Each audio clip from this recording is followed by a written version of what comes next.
আকাবা উপসাগরের তীরে বসে দাউদ আলাইহিস সালাম জাবুর কিতাব তেলাওয়াত করতেন। উনার কণ্ঠের সুরের ঝংকার এত মধুর ছিল, সাগরের মাছগুলো প্রতি শনিবারে উনি আকাবা উপসাগরের পাশে যখন জাবুরের কিতাব তেলাওয়াত করতেন, সাগরের মাছগুলো সাগর রেখে দিয়ে ডাঙায় চলে আসতো।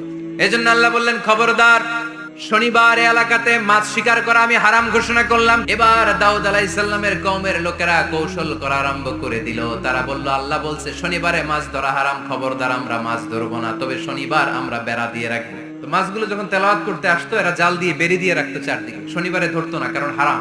বেরি দিয়ে রাখতো, রবিবারে যে ধরতো। আল্লাহ কি এটা বুঝাইছে? আল্লাহ বুঝাইছে শনিবারে যত মাছগুলো এসেছে এগুলো ধরা যাবে না, এগুলো যখন আবার সাগরের প্রবাহে ভেসে চলে যাবে, তোমরা আবার নৌকা নিয়ে মাছ শিকার করতে পারবে, ঠিক কিনা? ওরা কৌশল করে জাল দিয়ে রবিবারে যে ধরতো। আল্লাহ বললেন, আমার সাথে কৌশল করেছিস, তোদের উপর আমার লানাত, তোরা অভিশপ্ত বানর হয়ে যা। মুহূর্তে পুরো জাতিটাকে বানরে রূপান্তরিত করে দিল কে?